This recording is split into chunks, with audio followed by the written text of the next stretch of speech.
ছিল তার খবর আমি নেই, এবং নতুন কি পরিকল্পনা রয়েছে, অনগোয়িং কি কাজ চলছে এবং আগামী অ্যাকশন প্ল্যান কি আছে তার উপরে নির্ভর করে আমাদের বৈঠক হয়। তো একটা বিষয় আমি আপনাদের পরিষ্কার করে দিতে চাই যে এতদিন পর্যন্ত আপনারা দেখেছেন যে তৃণমূল সরকারের সময় যেভাবে উত্তরবঙ্গের সাধারণ মানুষ উত্তরবঙ্গের বঞ্চনা, উত্তরবঙ্গের লাঞ্ছনার কথা বারবার তুলে ধরেছিল।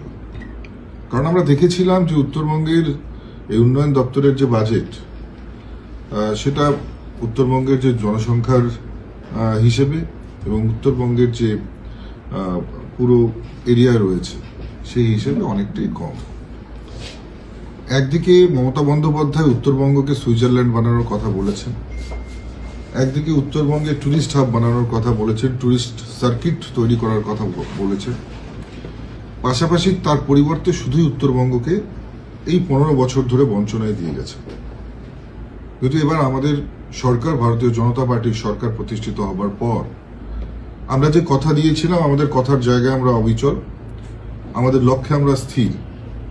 এবং সম্মানীয় মুখ্যমন্ত্রী শুভেন্দু অধিকারী তিনি পরিষ্কার বলেছেন যে উত্তরবঙ্গের উন্নয়নের জন্য যতখানি বাজেটের প্রয়োজন ততটাই বাজেট উত্তরবঙ্গের জন্য অ্যালোকেট হবে। এবং নিশ্চিতভাবে আমরা বুঝতেই পারছি যে এবারের উত্তরবঙ্গের যে প্রত্যেকটা মানুষের যে চাহিদা বা যে ডিমান্ড, যে উন্নয়ন মানুষ চাইছে, সেই প্রকৃত উন্নয়নের জন্য উত্তরবঙ্গের উন্নয়ন দপ্তরের বাজেট যেমন হবে, তেমনি একেবারে ট্রান্সপারেন্ট ওয়েতে সেই বাজেট সাধারণ মানুষের জন্য ইমপ্লিমেন্টেশন হবে। এবং নিশ্চিতভাবে ডাবল ইঞ্জিনের সরকার যে দ্রুত গতিতে ডেভেলপমেন্টের কথা বলেছে সেই ডেভেলপমেন্ট বাস্তবায়িত হবে।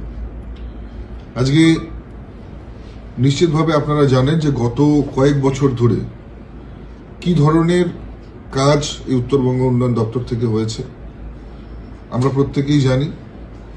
নিশ্চিতভাবে অনেক এমন কাজ হয়েছে যে সমস্ত কাজ শুধু কাগজে কলমে কাজ হয়েছে, কিন্তু আখেরে বাস্তবায়িত অনেক ক্ষেত্রেই হয়নি। কাজের মান অত্যন্ত নিম্ন হয়েছিল। আমরা সেই সব ক্ষেত্রে আমি স্পষ্টভাবে আজকে সমস্ত আধিকারিকদেরকে বলে দিয়েছি যে যারা বিগত দিনে এই ধরনের নিম্নমানের কাজ করেছে বা যে সমস্ত কন্ট্রাক্টর এনলিস্টেড কন্ট্রাক্টর এই ধরনের কাজ করেছে তাদের প্রত্যেককে খুঁজে বের করে ব্ল্যাকলিস্টেড করা হবে। এবং উত্তরবঙ্গ উন্নয়ন দপ্তরে কোনো রকমের এখানে কন্ট্রাক্টরদের ভিড় চলবে না। এখানে কোনো রকমের মিডলম্যান বা এক কথায় যারা দালাল তাদের কোনো রকমের ভিড় এখানে বরদাস্ত করা হবে না। কাজের জায়গায় কাজ হবে, ডেভেলপমেন্টের জায়গায় ডেভেলপমেন্ট হবে। এর সঙ্গে কোনো ধরনের আমরা সাবোটেজ বরদাস্ত করব না। আমরা আধিকারিক থেকে শুরু করে ইঞ্জিনিয়ার থেকে শুরু করে দপ্তরের প্রত্যেকটি এমপ্লয়িজকে অবগত করা হয়েছে যাতে কাজের মতন হয়, সঠিকভাবে হয় এবং যার যা দায়িত্ব সেই দায়িত্ব তারা যেন পালন করবার চেষ্টা করে। নিজের দায়িত্বর বাইরে গিয়ে অন্য দায়িত্ব পালন করবার কোনো রকমের দরকার নেই। আমাদের যথেষ্ট এফিশিয়েন্ট টিম রয়েছে। প্রয়োজন হলে পরে আমরা মাননীয় মুখ্যমন্ত্রীর সঙ্গে কথা বলে আরো এফিশিয়েন্ট অফিসার যাতে এখানে রিক্রুট হয় সেই বিষয়ে আমরা কথা বলব।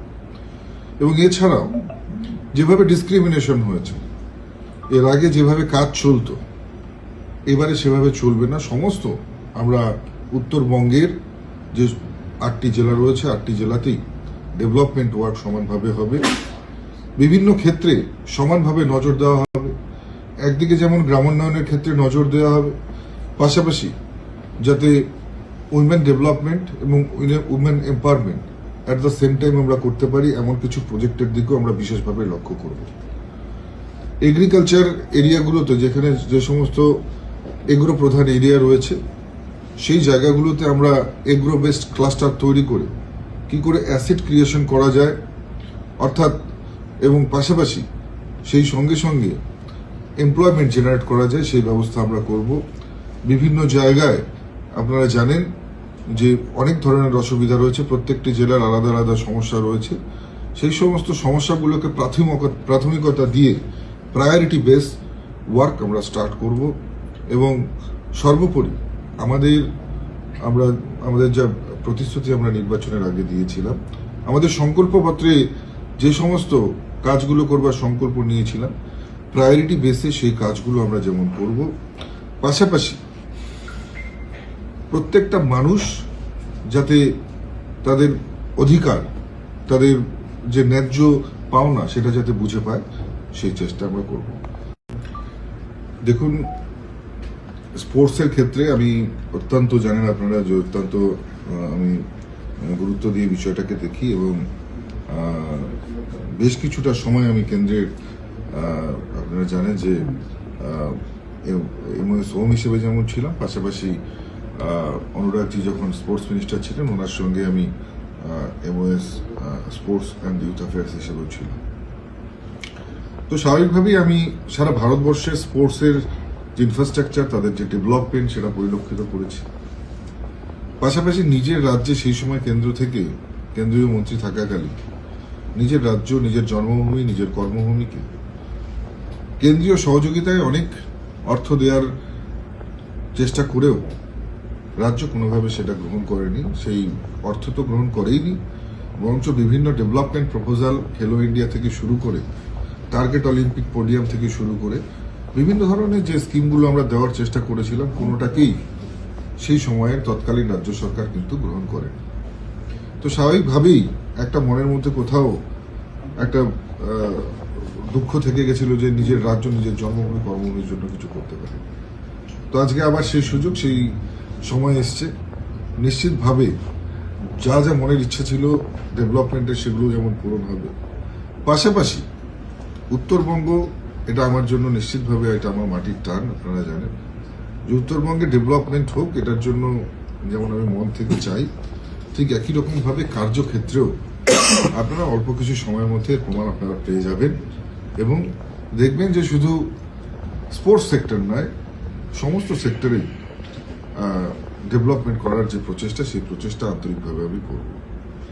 উত্তরবঙ্গের স্টেডিয়াম তো নেই এখানে, যে কয়েকটা হাতে গোনা আছে, সেগুলোকে যেমন আগামী দিনে ওয়েল ইকুইপড করে সেগুলোকে যেমন ডেভেলপ করা হবে, পাশাপাশি নতুন স্টেডিয়াম, নতুন ইনডোর স্টেডিয়াম এবং প্রত্যেক জেলায় জেলায় খেলাধুলোর একটা বেসিক ইনফ্রাস্ট্রাকচার তৈরি করার কথাও আমরা ভাবছি। এখনো বসার 7 দিন, মানে মন্ত্রী হিসেবে বসার 10 দিনও হয়নি আমাদের। তো স্বাভাবিকভাবেই খুব কম সময়ের মধ্যে আমাদের যে পরিকল্পনাগুলো আছে সেগুলো নিয়ে আপনাদের সামনে ব্রিফলি আমরা ডিসকাস করব। আমি বলেছি যে সমস্ত কাজগুলো হয়েছে, যে সমস্ত কাজের মধ্যে অসঙ্গতি দেখা গেছে, আমরা বেশ কিছু পুরনো ফাইল আমরা দেখেছি যার মধ্যে অসঙ্গতি দেখা গেছে। আজকে কুচবিহার রবীন্দ্র ভবন, যেখানে সেই রবীন্দ্র ভবন তৈরি করতেই বাম জমানায় তৈরি হয়েছিল 1.5 কোটি টাকায়, আমরা দেখতে পাচ্ছি যে সেটার রিপেয়ারিং এর জন্যই শুধু 8 কোটি টাকার উপরে খরচা হয়েছে। তো স্বাভাবিকভাবে কিছু কিছু অসঙ্গতি দেখা যাচ্ছে বিভিন্ন কাজের মধ্যে। আমরা নিশ্চিতভাবে সেই সমস্ত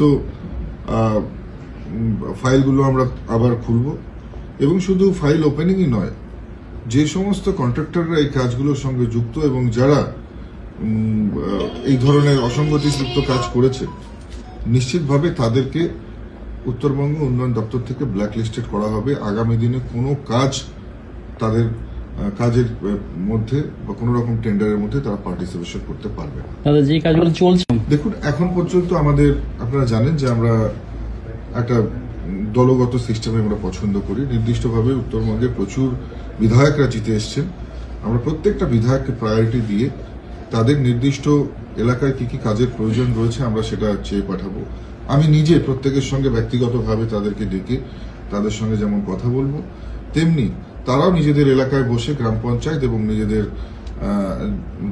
সেখানকার পঞ্চায়েত সমিতি, জেলা পরিষদের সঙ্গে কথা বলে প্রায়োরিটি বেস কাজগুলো আমাদেরকে দেবে এবং আমরা প্রায়োরিটি বেস একটা নির্দিষ্ট আগামী 100 দিনের কাজের জন্য আমরা একটা লিস্ট তৈরি করব, তালিকা এবং অ্যাকশন প্ল্যান তৈরি করব। তার মধ্যে প্রত্যেকটা বিধায়কের এরিয়া থেকে যাতে আমরা ছুঁয়ে যেতে পারি, প্রত্যেকটা সারা উত্তরবঙ্গের প্রত্যেকটা প্রান্তীয় বিধানসভা যাতে আমরা ছুঁয়ে যেতে পারি, সেই দিকে আমাদের মূল লক্ষ্য থাকে। যেটা